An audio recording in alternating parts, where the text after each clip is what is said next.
Hey, what's going on, everybody? Welcome. Today is Tuesday. It's June 20th, 2023. My name is Jeremy. That's my first cup. I hope you are all well. I hope you slept well. I hope you had a productive and joyful Monday. I hope you're looking forward to an even better Tuesday. I hope you checked out yesterday's episode of Martial Arts Radio, Since Aaron Hoops, and I hope that you loved it. I want to say good morning to everybody who's here. Good morning to at least those of you who have chimed in the chat, Brian and Jenny and Frank and Dennis and Nathan. I hope you're all well. And I hope the rest of you out there are well. I truly do. I don't know if you can hear the birds. They are quite loud this morning.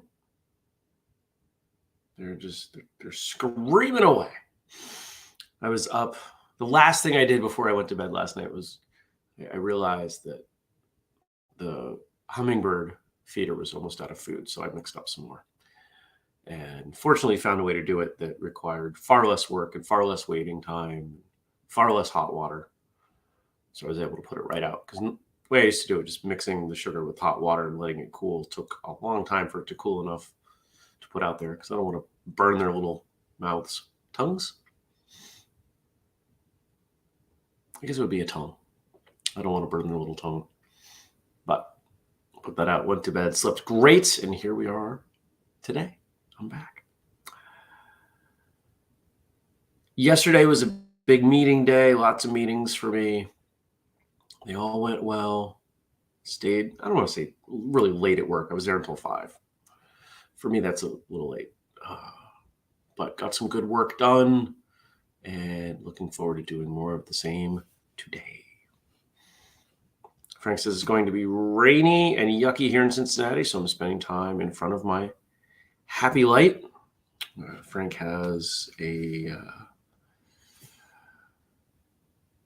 a blue light. It's similar to the one that I have that I keep on my desk that honestly I should probably bring to work, because I'm to work, right, to my office. Having multiple offices is now I'm thinking about them, thinking, what are all the other things I haven't brought into the office? Well, good morning to you, Stacy. What else did I do yesterday? No, that was about it. I'd aimed to go to bed really early. Had a coaching call last night at 7 and still didn't make it to bed until 9. It's okay. It was a good evening. Just hung out, relaxed. It's what I needed. Frank says his light is a Verilux. The premise being, for those of you who don't know about such things, is that if you expose yourself to blue light early in the morning, it can help you wake up. It can help you feel happier. It can help you combat seasonal affective disorder, etc. I have one on my desk. And now that I'm getting outside more and more, it's not an issue. But through the winter, I'll often run it during some of my first work of the day, which means I really should put it in the office. Stacy says, I think Verilux is from Vermont. That I am unaware of. Maybe somebody can verify that. That would be neat. For those of us who live in Vermont, the rest of you probably won't find any interest in that. But, Vermont is just so small that we have a tremendous amount of pride on anything. Basically, anything that grows beyond the local stage, we have a lot of pride because, let's face it, there's 630,000 people here. You don't know everyone, but you get pretty close. Frank says, yes, it is from Vermont. Oh, fascinating. I don't know that we do that manufacturing here. The company's probably based here, but I don't think we have that kind of manufacturing capacity or not. Not that we couldn't, but I'm unaware of a factory that does that sort of work. Could be wrong. Waitsfield. They're based in Waitsfield. Yeah, there's definitely no LED manufacturing happening in Waitsfield. If you can't tell, I'm driving around Waitsfield thinking of places, because Waitsfield is technically one town over from where I live. No, I'm unaware of any manufacturing plant that would do that. What are you up to today? I am doing a recording with someone that actually many of you really like, and someone who's been on the show, someone I think very highly of. And so Andrew and I think I've talked about this. There's a new piece of software that we're trying that will make the quality of recordings better for the show, for Martial Arts Radio. And there are also a ton of features in there for post-production that we may or may not use. But Andrew and I did enough testing with it. It made sense to test it with someone else. And so I said, who should we test with? And he said, what about this person? And I said, that's a great idea. So I am recording with that person this morning at 9. I don't even know what we're recording about. We might not even have a topic. We might just go. We used to do episodes like that. We called them conversations. Did a few conversations episodes. I think a couple of them were in the car even. So I'm looking forward to that.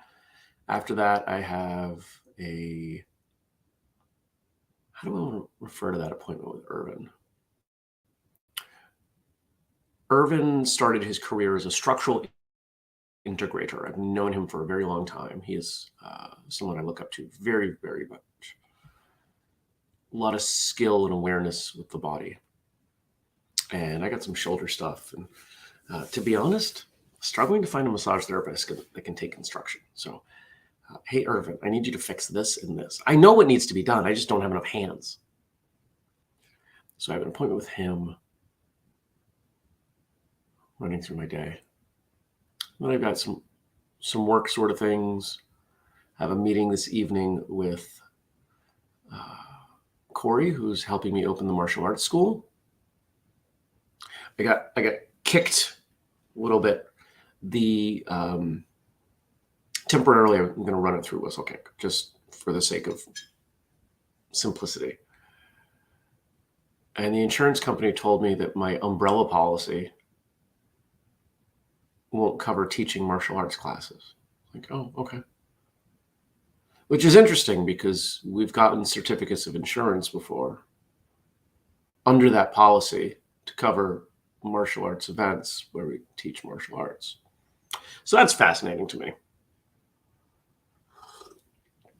Who knows? Frank went to the park yesterday, and Stacy said Mad River Park, if that helps. Yeah, that's where I figured they were over there. Mad River Park is not really a park. It's an industrial park, which I guess is a park. But for probably 2 years, the last place that did all the Whistlekick apparel before we went to Printful was over there. That's kind of fun. And the place that did the pants, the Cloud9 pants, everyone's favorite sweatpants. Same place. If only we could get more stock of those. It's a shame. And then I'm going to try to get out to the gym. So I'm in need of some lifting of weight. And then I have 3 meetings tonight. Well, 2. I may not show up to the awards meeting. We'll see. I don't think you guys need me anymore. And then I will go to bed. It'll be a late night. That's okay. No, not super late. So, I would love you all to chime in with what you're doing today. That would make me happy. Feel free to let me know.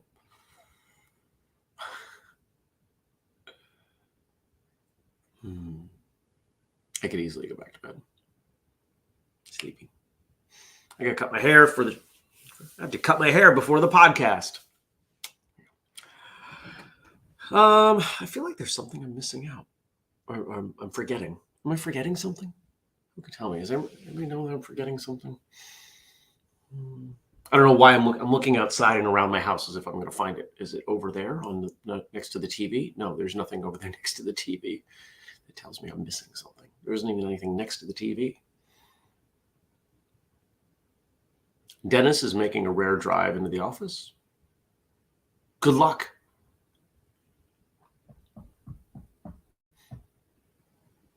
I guess we'll move on. If I think of it, I'll let you know. If I don't, I suppose I won't. We do have 3 quotes today, courtesy of Frank, from Colin Powell, a name many of you likely know. Thank you to Frank for all that you do. Thank you to Josh for our theme song and to Denise for the audio. Stacy says that she's running a meeting for awards tonight, going to PT during the day. Good luck to you on both fronts.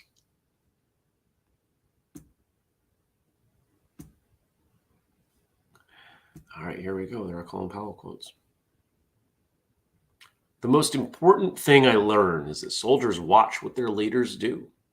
You can give them classes and lecture them forever, but it is your personal example they will follow. This is the most important thing about leadership. It is the place that so many martial arts schools fall down. It is not exemplifying that which they want the students to hear and do. You have to practice all the time, and they don't practice. Don't be afraid to show your form to other people, and yet they never demonstrate their forms. It's important that you are, insert physical attribute here, and they are not that themselves. People do not respect the wishes of a hypocrite.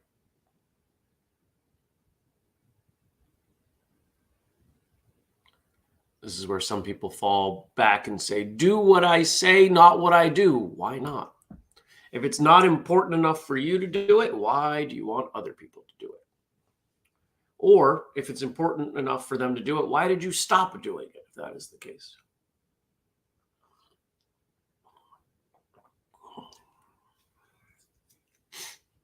And Frank is absolutely right. He says a lot of leaders in general don't do that, not just in martial arts. This is true. Of course, I focus on the martial arts part because of this show. Jenny says, I have a few ex-bosses who need to hear this quote. She said, there's a big difference between a boss and a leader, by the way. Yes, there absolutely is. Most people who think they are leaders are not. They are bosses. I had a conversation during my coaching call last night talking to my coach about leadership and some things that I'm starting to figure out, ways that I'm getting better. Takes a lot of work. A lot of work. And it's also one of the easiest ways, simplest ways to become a leader, to demonstrate that which you want other people to do. The way you act gives permission to those around you to act in that way, for good or for bad.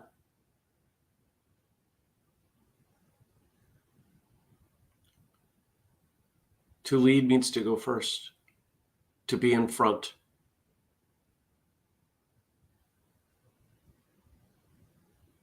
To go first is to do the difficult things before anyone else, even when it seems like a poor decision. Right? We think through history of various times where there was difficult social transitions. There were people who were leaders.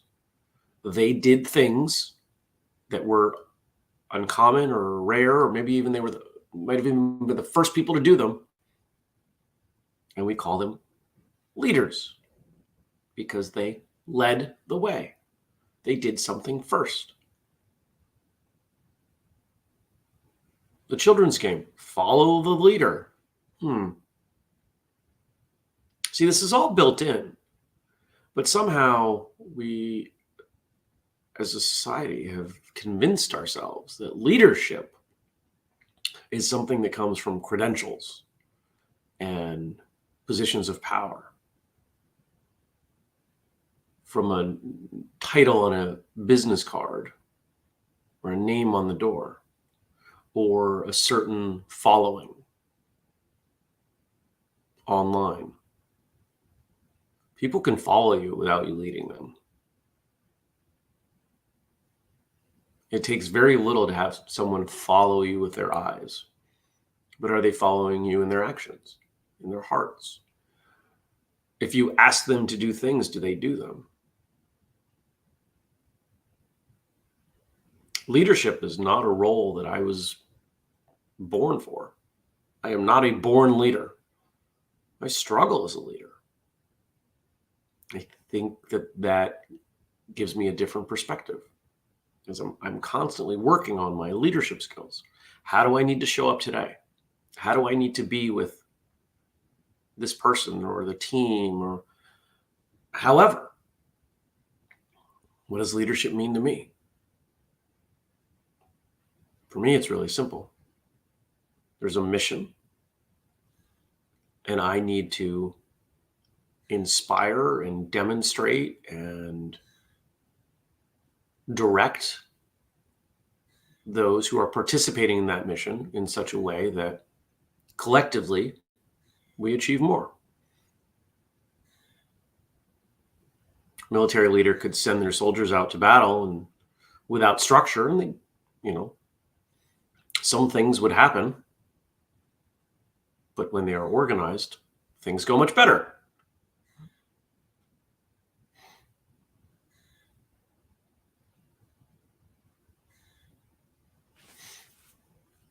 Frank says there is formal authority and there's moral authority. There's overlap between authority and leadership, but they're not the same. See, this is kind of like respect. We've talked about this before a bit on Martial Arts Radio. In fact, I think we even did a whole episode on it. The idea that you can't make someone respect you. You can't make someone respect someone else. You can make them act as if they respect someone. But respect is a feeling. It is a perspective, a perception.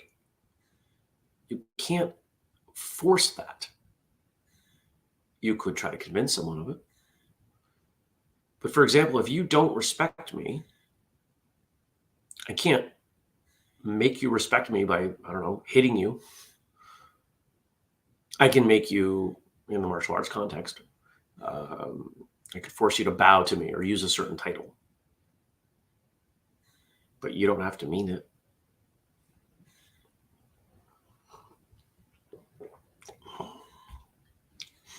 Some of the best leaders that I can think of in the martial arts are people who were very quiet, very humble.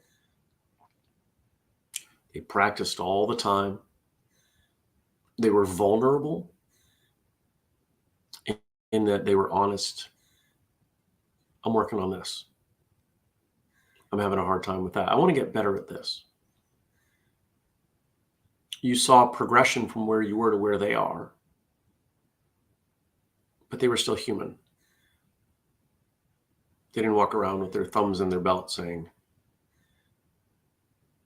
I know everything. I'm just not going to show you.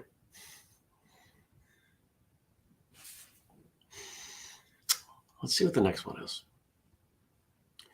Don't just count your days, make your days count.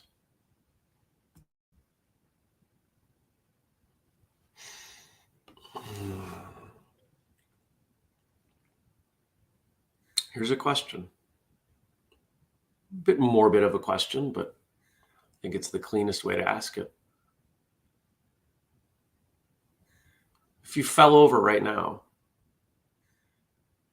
and you looked back over your days, would you be happy with how you lived them? Did you make them count?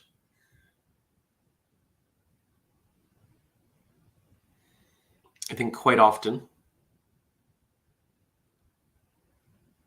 We're waiting. We're waiting too long. We wait for the perfect setup. We see this happen with new students. If we ask them to spar, they're looking for the perfect opening. Or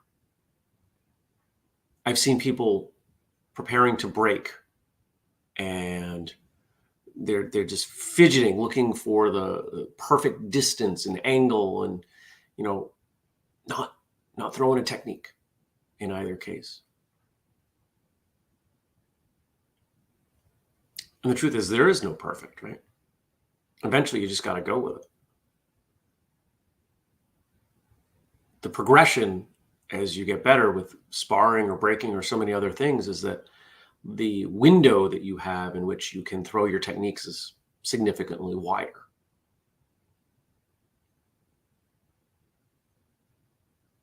As you get better at living life, you get better at pulling a bad day or a moderate day into a good day or even a great day.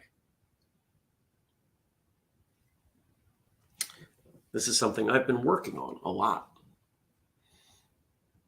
I went through a phase where I slept really well every night. But it also meant I missed opportunities.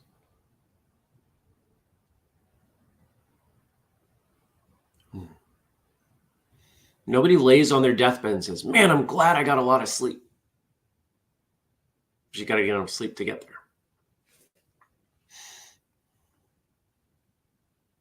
Tommy says, I had fun at least.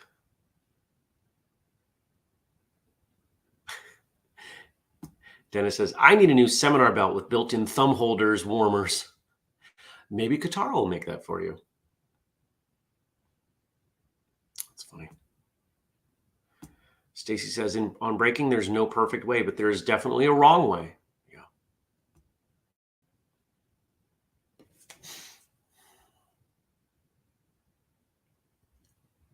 I wish more people would take the lesson that we drill in so cleanly in martial arts that you just got to do something.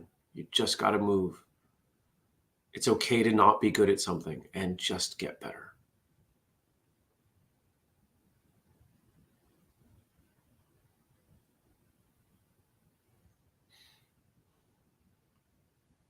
We've talked a lot about being uncomfortable on this show the last probably month, maybe more.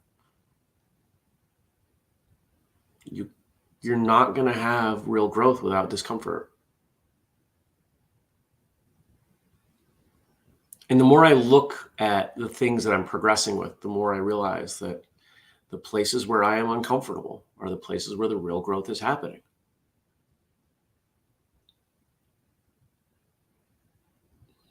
I still go and shoot at the range every month and a half or so with a lesson.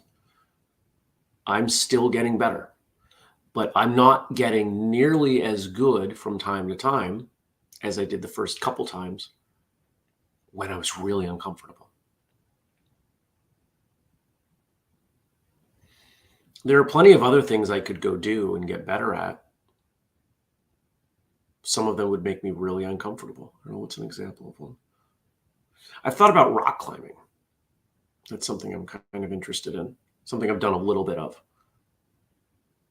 I would be very uncomfortable, even though I've done it, even though I'm in good physical shape. Different environment. I don't really know how all the gear works. I'd be uncomfortable, which is why it's been on a list of things that I want to do.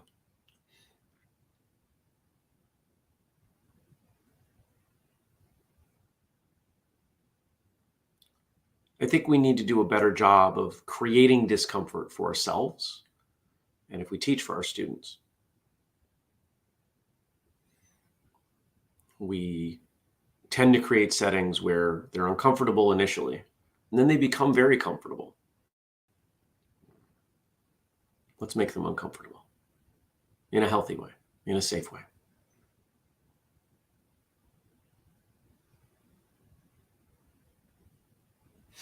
What's our last one here? You can't make someone else's choices. You shouldn't let someone else make yours.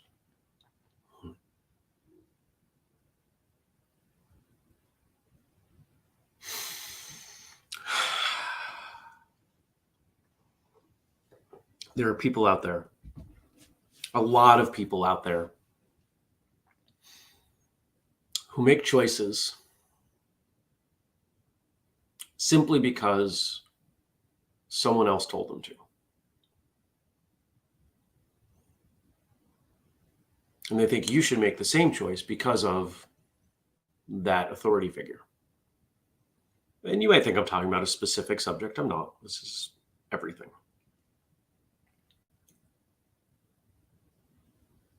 You know, the first place that I saw this happening, that I was able to kind of recognize it and say, this is a little silly, was at the height of Oprah Winfrey's career.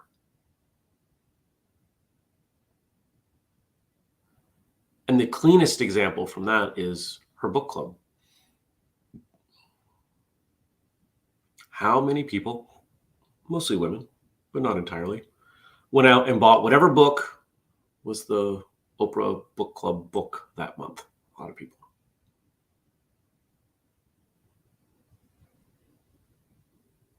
Now you might say, hey, you know, I tend to like the books that Oprah recommends. I don't even know if personally she was recommending them. I tend to like these books, and so the next one is out and I'll buy this book. Sure. But the first time you did it because Oprah told you to. And there were plenty of other things that happened back then that gave her a lot of power. And we can look around and we can see plenty of examples of this. And I've worked really hard to make sure that the things that I suggest you to do, or ask you to do, or think honestly that you should do, that you recognize in every single case. I'm not telling you have to. I want you to consider it. I want you to think about it. I want you to think about why you do this or that, or don't do this or that. The goal of martial arts radio has only ever been to make you think. If the goal was to create an army of drones that did whatever I asked, first I have a hard time even forming that sentence sarcastically. But it would have been a different kind of show.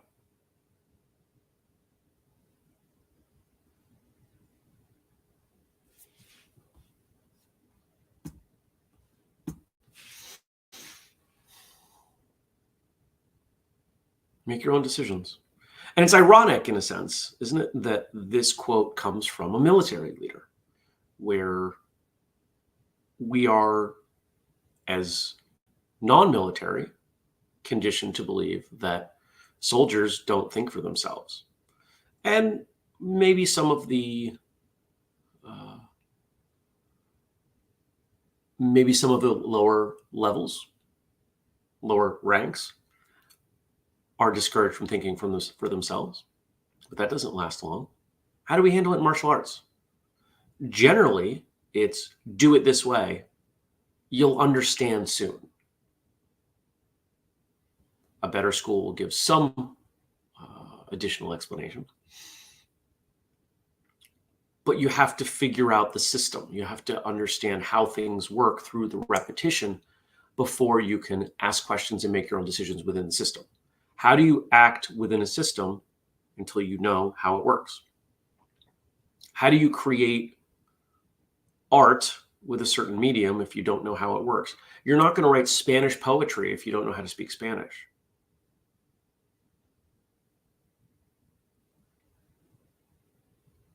And it's okay. But one of the things I've learned as I've gone deeper as an entrepreneur is that there are actually some really interesting examples throughout history of military leaders either bending the system, finding loopholes in it, or outright breaking it because the system needed to be broken.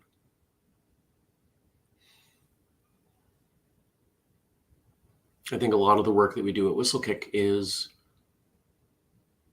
bending and loopholes, but I also have no problem breaking anything. If it needs to be broken, it will be broken. There are things that will come out when I open the school, finally, whenever that will be. The date that we picked is a month out. It's feeling a little too soon. I don't know if that's going to happen, but we'll try. There are things that you'll see that I'm doing differently, very differently. Might ruffle some feathers. Good. We've talked on Martial Arts Radio about rank and how I think there's an evolution of rank coming.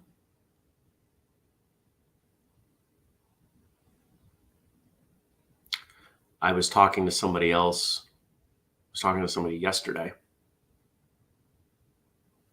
and they didn't even know it. We have not talked about this, but they're making some similar changes to the way they handle rank that are very much along the lines of what I'm going to do with rank. A bit unconventional, but I look forward to it.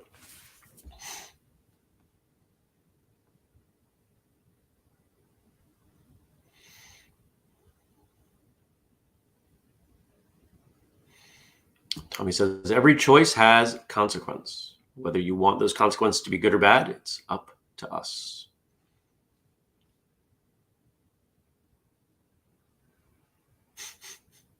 And he says, ruffle them, brother. Thank you. Why am I opening a school? To lead. To show the industry there are things that can be done differently that will still be successful, even more successful. To test a variety of theories I have.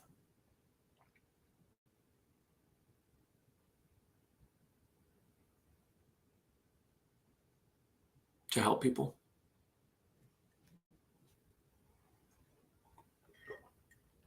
All right. Thanks for coming by. This was a good show. Thank you to everyone who participated.